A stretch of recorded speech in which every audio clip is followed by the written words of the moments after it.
እሺ ካልሲየም ለዶሮቻችሁ ምን ጠቀሜታ ይሰጣል? ሰላም ሮብ ፋርምሶች ነን። ካልሲየም ለዶሮቻችሁ እነዚህን ሶስት ዋና ዋና ጥቅሞችን ይሰጣሉ። የመጀመሪያው ለዶሮቻችሁ የአጥንት ጥንካሬ እንዲሁም ደግሞ ለእድገታቸው ከፍተኛ ሚና ይጫወታል። ሁለተኛው ለዶሮቻችሁ የልብ ጤንነት፣ የደም ዝውውር እንዲሁም ደግሞ የነርቭ ሲስተማቸውን ለማስተካከል ይጠቀሙበታል። ሶስተኛ የዶሮቻችን እንቁላል ቅርፊት 95% ካልሲየም ስለሆነ ይህም ለዶሮቻችን ጠንካራ የሆነ እንቁላል ቅርፊት እንዲኖራቸው ያደርጋል።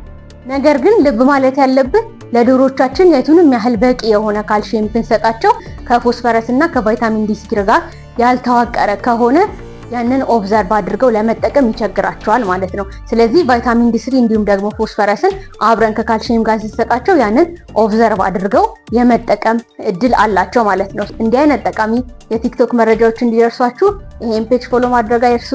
ባይ